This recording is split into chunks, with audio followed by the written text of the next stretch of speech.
우리는 성령 강림절 이후로 계속 구약 성서일과 본문을 따라 예언서 말씀을 읽어오고 있습니다. 예언자들을 통해서 하나님은 이스라엘과 유대 백성들에게 끊임없이 경고하시면서 그들을 돌이키고자 하셨지만 저들의 완고함은 이 세월의 덮개만큼 두꺼워져 있어서 하나님을 완전히 등지는 삶을 거듭하게 됩니다. 그 결과는 한 나라의 완전한 몰락이었습니다. 초강대국 바벨론에 의해서 유대 땅은 수년 동안 포위되고 유린되고 피폐해집니다. 성전과 성벽이 무너졌고 왕과 제사장과 백성들은 바벨론으로 사로잡혀가서 포로 생활을 시작합니다. 이러한 현실적인 고통을 당하게 된 백성들은 그제서야 하나님께 간절히 기도하기 시작합니다. 본능적인 행동입니다. 이 고난의 시기에 참 많은 기도들이 드려졌고 성경에 그 기도의 흔적들이 남아 있습니다만 가장 속상하게 들린 기도문이 있습니다. 시편 29편 8절에 쓰여져 있는 기도문입니다. 제가 읽어보겠습니다. 우리 조상들의 죄악을 기억하지 마시고 주의 긍휼로 우리를 속히 영접하소서. 우리가 매우 가련하게 되었나이다. 죄는 어느 날 갑자기 그들 가운데에 찾아와서 뿌리내린 것이 아닙니다. 시간을 거듭하며 부모로부터 자녀에게로, 조상에게부터 자손에게로 죄의 뿌리내린 삶의 방식이 전수되고 또 전수된 것입니다.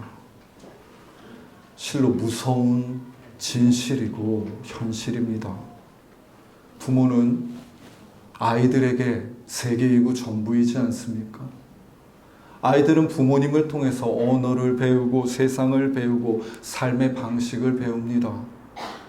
회당에 가서 아무리 매 주일 제사를 드린다고 할지라도 부모가 일상 속에서 약자를 하찮게 여기고 하나님을 대수롭지 않게 여기며 내 욕망을 이뤄줄 바알 신을 쫓아 살아간다면 자녀들은 두말할 것 없이 그 부모의 신앙과 삶의 태도를 답습하게 됩니다. 그것을 내 삶의 방식으로 내면화합니다. 이처럼 부모의 믿음과 삶을 은연중에 나도 모르게 계승하며 살았던 자녀들이 바벨론의 공격으로 속수무책으로 죽임당하고 죽어가는 모습을 보면서 그 절망 상황 속에서 본능적으로 기도한 것입니다. 하나님, 무엇이 잘못된 것입니까? 포로 생활 중에 멸시와 조롱을 당하면서 저들이 기도합니다. 하나님, 우리가 도대체 무슨 죄를 지었는데 이렇게 하십니까? 그렇게 포로 생활을 하면서 자신들의 지난 삶과 역사를 토박보니까 부모와 또 그 부모님의 세대로부터 오랜 시간 일그러져 왔던 죄가 조금씩 보이기 시작했던 것입니다. 그래서 이 지점에서 이 자손들이 이런 기도를 드리는 것입니다. 우리 조상들의 죄악을 기억하지 말아 주십시오. 주님, 우리를 가련하고 긍휼히 여겨서 그 조상들의 죄를 우리에게 묻지 마시고 우리는 우리 삶을 살게 해주십시오. 말하고 있는 것입니다. 이 기도만큼 부모 세대에게 부끄럽고 자녀 세대들에게는 간절한 기도가 있을까요? 포로 시대에 드려진 굉장히 속상한 기도 중 하나입니다. 그런데 이 기도가 하나님의 귓가에 도착합니다. 하나님은 예레미야 선지자를 통해서 부모의 죄를 내가 이제 자식에게 묻지 않겠다고 그들에게 말씀해 주십니다. 그리고 이 기도에 대한 응답으로 오늘 본문 또한 존재한다고 여겨집니다. 포로 생활은 70년이었습니다. 이 기간 동안 잡혀온 1세대는 그 포로된 바벨론에서 모두 다 죽었을 것입니다. 오늘날보다 짧은 생존 연령을 고려했을 때 70년을 살고 본국으로 귀환하게 된 사람들은 포로된 자들의 자녀들의 자녀들이었을 것입니다. 오늘 본문 2절에 그들을 대표하는 이름이 나옵니다. 유다 총독 스룹바벨과 대제사장 여호수아와 그 백성들입니다. 이 스룹바벨은 다윗 왕조의 혈통이면서 포로로 잡혀왔던 여호야긴 왕의 손자입니다. 제사장 여호수아는 다름 아닌 유다가 멸망할 때 처형당한 조부 스라야의 손자입니다. 이 맥락에서 같이 병기된 백성들 또한 당연히 자녀들의 자녀 3세대를 말합니다. 하나님이 그 포로 생활 중에 드려진 그 기도를 들으시고 부모에부터 자유로운 세대를 새로운 당신의 백성으로 세우고 계신 것입니다. 저들은 부모님이 불러왔던 그 하나님을 넘어서서 이제 자신들이 직접 하나님의 이름을 부르고 하나님의 음성을 듣고 움직이기 시작합니다. 오늘 우리가 읽은 학개 2장의 상황은 이러합니다. 하여 그 자손들이 하나님의 섭리 안에 유다 땅에 귀환해서 폐허가 된 그 땅을 다시 일구던 때였습니다. 학개 1장 4절을 보면은 그들이 판벽한 집, 그러니까 곧 벽과 지붕이 세워진 집을 짓고 살았다고 한 것을 보아서 어느 정도 다시 고향으로 귀환해 자신의 집 정도는 지은 상황인 것 같습니다. 하지만 유다 민족의 중심은 다름 아닌 하나님이셨고 성전은 바로 그 하나님이 그 민족 가운데 계신 상징과도 같은 건축이었습니다. 그러니 그들이 귀환해서 성전을 재건한다는 것은 단지 교회를 세운다는 것이 아니라 하나님이 지금 우리를 귀환하게 하시고 이 모든 역사를 주관하시는 우리 생애, 우리 민족의 중심입니다라는 신앙 고백이었던 것입니다. 그럼에도 불구하고 어쩌면 어쩔 수 없이 내 살 집은 금세 짓고 완공했지만 성전 건축은 도무지 속도가 나지 않았습니다. 물론 성전이 재건되는 것을 방해하려는 세력들의 공작도 있었습니다. 이들이 이처럼 유다 땅으로 귀환했지만 성전을 세우고 하나님 중심의 신앙과 삶을 세우는 일에는 조금 고전하고 있던 그때에 스룹바벨과 제사장 여호수아와 그 백성들에게 하나님이 오늘 본문의 말씀을 하신 것입니다. 학개 2장 4절입니다.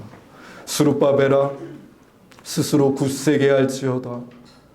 여호사닥의 아들 대제사장 여호수아야 스스로 굳세게 할지어다. 여호와의 말씀이니라. 이 땅의 모든 백성아 스스로 굳세게 할지어다. 내가 너희와 함께하노라. 만군의 여호와의 말이니라. 이 스스로 굳세게 하다는 말 히브리어 하자크는 강하게 하다, 견고하게 하다, 튼튼하게 하다라는 뜻입니다. 영어로는 be strong 또는 become strong으로 번역이 되어 있습니다. 우리말 성경 세번역 성경과 공동 번역을 찾아보니 힘을 내라 라는 말로 번역이 되어 있는데요. 사실 이 말은 조금 약한 번역으로 들립니다.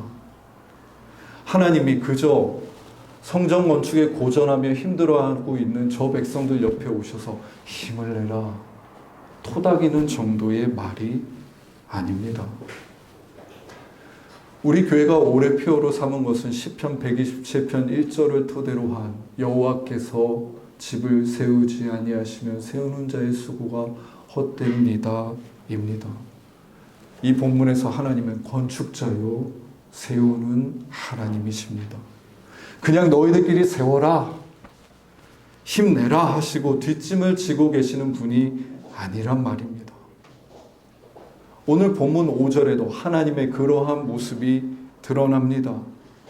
너희가 애굽에서 나올 때에 내가 너희와 언약한 말과 나의 영이 계속하여 너희 가운데에 머물러 있나니 너희는 두려워하지 말지어다.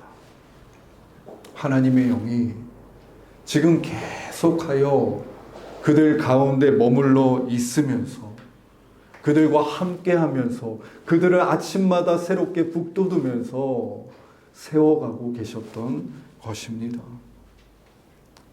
이것이 본문의 굳세게 하여라라는 참 의미입니다. 우리 인생과 이 민족을 세우시는 하나님의 말씀과 하나님의 영의 이끄심 안에서 그 안에 머물며 우리를 세우시는 하나님을 힘입어 굳세게 서라는 말입니다. 이러한 굳세게 서라는 하나님의 말씀은 그저 많은 민족들에게 덩그러니 주어진 말씀이 아니라 구체적인 역할과 상황을 가진 백성들에게 주어진 말씀이었습니다. 스룹바벨은 다름 아닌 귀한한 유대 백성의 총독이었습니다. 여호수아는 귀한한 유다 백성 중에 대제사장이라는 역할을 맡고 있었습니다. 뿐만 아니라 그 백성들도 돌아온 유대 사회에서 저마다의 역할을 맡고 있었습니다. 군인은 군인으로, 노동자는 노동자로, 대장장이는 대장장이로 공동체 안에 저마다 부름받은 삶의 자리와 역할이 있었습니다. 하나님이 그 백성들, 그 부르신 삶의 자리에 내가 나의 말씀과 영으로 함께할 터이니 지치지 말고 그 자리에서 일어서라, 굳세게 일어서라라고 말씀하고 계시는 것입니다. 저는 목사로 부름받아 살고 있습니다. 목사의 구체적인 토대는 교회입니다. 좀 더 확장하면 한국 교회입니다. 한국 교회 안에는 하나님이 주신 아름다운 전통도 있고 하나님을 등지고 죄로 얼룩져 버린 역사도 있습니다. 저의 부르심은 이 희망 없어 보이는 한국 교회를 떠나는 것이 아닙니다. 한국 교회가 이렇게 썩었다고 옆에서 비판만 하고 있는 것도 아닙니다. 저의 부르심은 희망 없는 그 땅에 귀환하는 것입니다. 그리고 그곳에서 굳세게 서는 것입니다. 오늘도 우리 가운데 계신 하나님의 말씀과 영을 의지하여서 한국 교회 안에서 우리가 이어가야 할 신앙의 전통과 유산은 이어가되 또 바로잡아야 할 것은 바로잡으면서 우리의 하나님과 함께 한 걸음을 내딛는 것이 저의 부르심입니다. 제가 목사라고 굳이 특정해서 말씀드렸지만 이는 오늘날 그리스도인으로 살아가는 우리 모두에게 주신 부르심이 아니겠습니까? 하나님은 죄악과 성과 없음과 지지부진한 삶에 지치지 말고 당신의 말씀과 영을 힘입어 굳세게 일어서라고 말씀하십니다. 돌아보니 저는 부모로도 부름을 받았습니다. 우리 역시 가정 안에서 부모로 또 자녀로 배우자로 부름받아 살고 있지 않습니까? 부모로 살다 보니 밤에 자는 아이들 곁에서 잠들 때까지 책을 읽어주기도 하고 마지막에는 돌아가면서 기도도 하고 주기도문을 읊조리고 잠들곤 했습니다. 그런데 제가 요즘 뭐가 그렇게 피곤했는지 아이들보다 먼저 자는 날도 많고요. 방에 누워서 아이들이 자는데 가서 기도해줘야 되는데 하고 싶지 않은 날이 있는 겁니다. 그렇게 방에 그냥 있는 제 자신을 보고 있던 때도 있습니다. 스룹바벨에게 굳세어라 라고 하시는데 정신이 번쩍 듭니다. 아이들에게 정신 차리고 아침마다 일어나서 같이 기도를 좀 하자고 했습니다. 그저 흘러가는 대로 세상이 말하는 그 가치를 따라서 살지 말자고, 우리 안에 분명히 살아계신 하나님의 말씀과 그 영이 이끄는 대로 살아보자고, 그 힘을 의지하여 그 부르심을 따라 살아가자고 말하는 것이 부모로서의 역할이라고 느꼈기 때문입니다. 여러분, 교회는 여러분에게 말할 것입니다. 스스로 굳세게 서서 세속인이 아니라 그리스도인답게 사십시오. 부모님들에게 말할 것입니다. 스스로 굳세게 서서 그리스도인 부모로서의 삶을 온전히 살아내십시오. 아이들에게도 말할 것입니다. 스스로 굳세게 서서 우리 모두 하나님의 백성으로 살아가 보자고. 아이들과 침묵 기도를 하고 말씀을 나누고 모여서 주기도문을 열심히 읊조리며 이 시대 안에 지치지 않고 그리스도인으로 살아가는 그 방법을 함께 찾아보자고 교회는 말하고 또 말할 것입니다. 굳세게 하라는 이 하나님의 말씀은 이처럼 우리를 부르신 모든 삶의 자리와 영역에서 우리가 그 하나님의 말씀과 영을 힘입어 살아내야 하는 한 말씀입니다. 더불어서 주님의 몸된 교회인 우리는 우리 스스로 우리 자신들을 굳세게 할 뿐만 아니라 홀로는 굳세게 설 수 없는 이들을 일으켜 세우는 공동체가 되어야 합니다.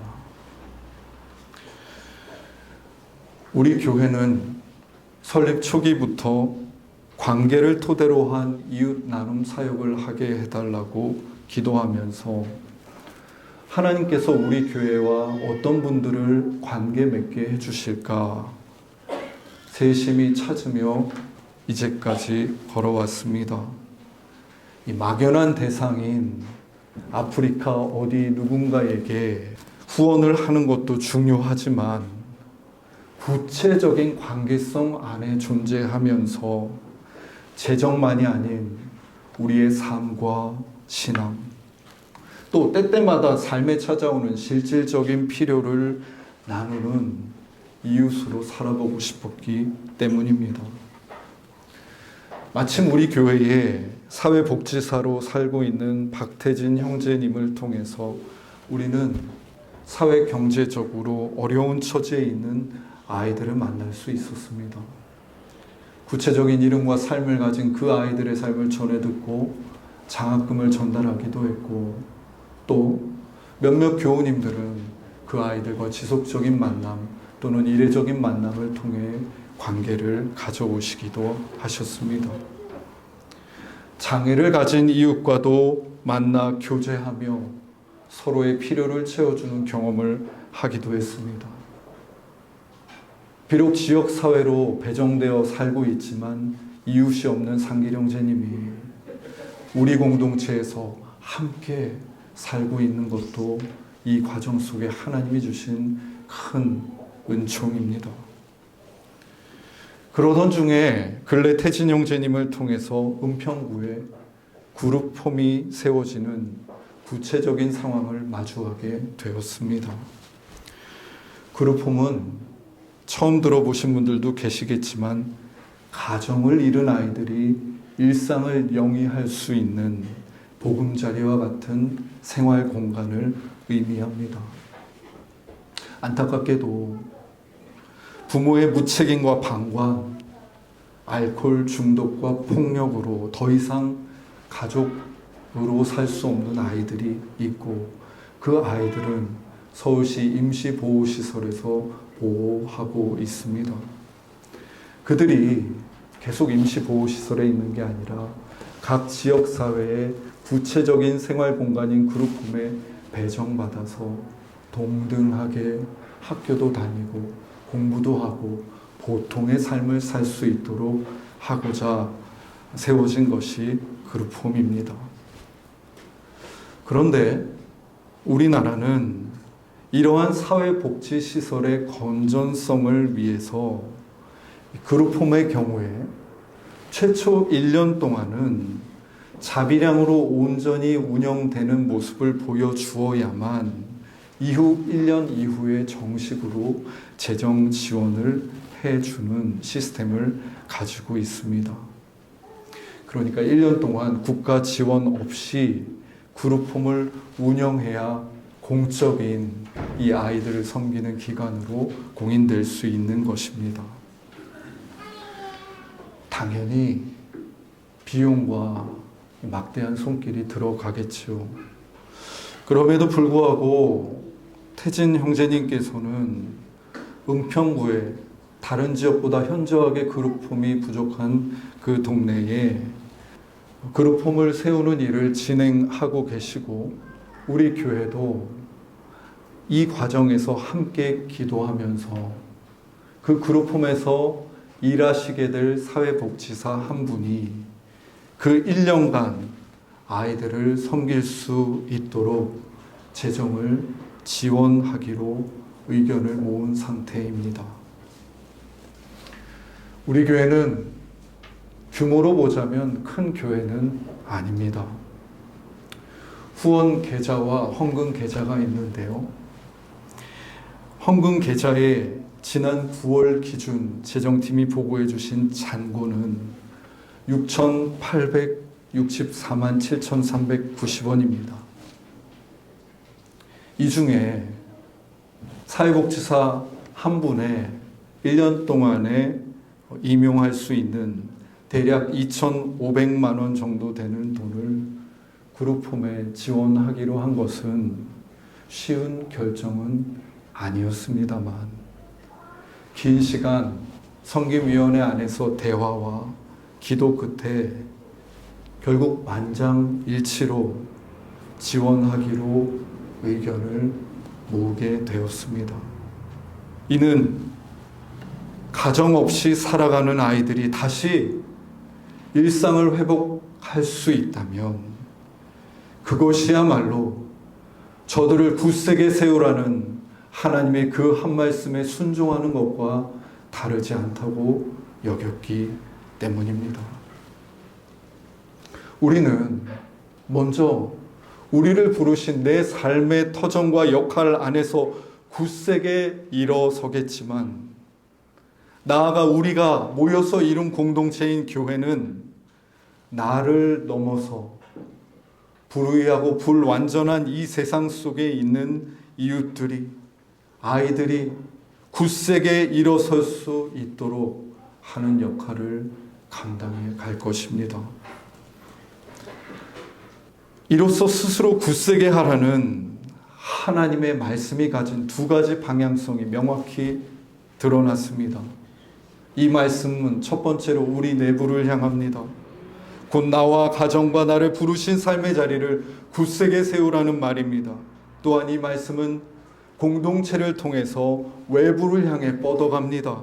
내 밖의 이웃과 세상을 혼자서는 할 수 없지만 함께 굳세게 세우라는 말입니다.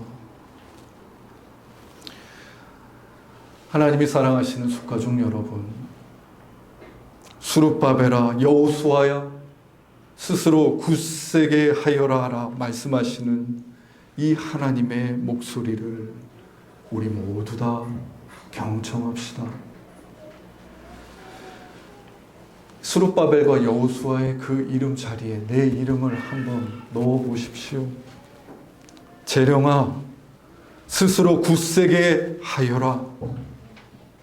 네 상황의 곤비한 여러 조건들 속에 지쳐 포기하지 말아라.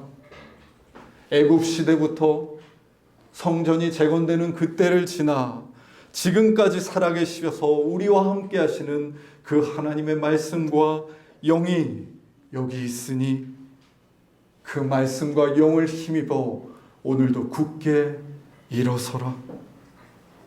우리를 세우시는 건축자 하나님의 그 손길을 힘입어 굳게 일어서라.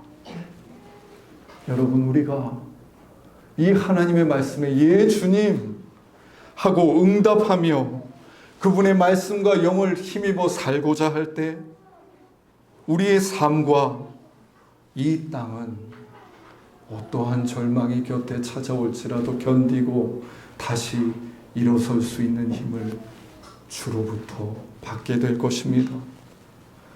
우리가 이 말씀에 주님 예 알겠습니다 라고 하며 응답할 때 우리의 일터, 우리의 가정, 우리의 삶의 자리는 주님의 손길로 새롭게 세워질 수 있을 것입니다. 우리가 이 말씀에 예 주님하고 응답할 때에 한국교회에는 희망이 없다 말하는 그 자포자기를 넘어 교회 안에서 하나님이 주시는 그 새로운 희망을 싹 틔어갈 수 있을 것입니다. 거듭되는 참사, 죽음, 절망들 앞에 우리 하나님께서는 잠잠하고 단호하게 우리 모두에게 말씀하십니다. 스룹바벨아, 여호와야, 여호수아야, 스스로 굳세게 할지어다. 내 말과 내 영이 계속해서 너희 가운데 머물러 있나니 두려워 말아라. 기도드리겠습니다.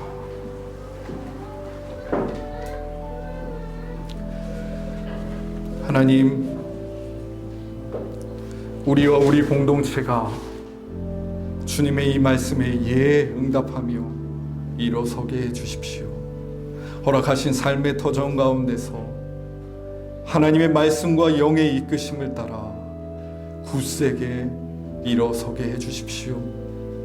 주님, 우리 공동체가 주님의 말씀에 예 응답하며 이 땅 가운데 세워야 할 이웃과 아이들을 세워가는 일에 주저함 없게 하여 주십시오. 예수님의 이름으로 기도드립니다. 아멘.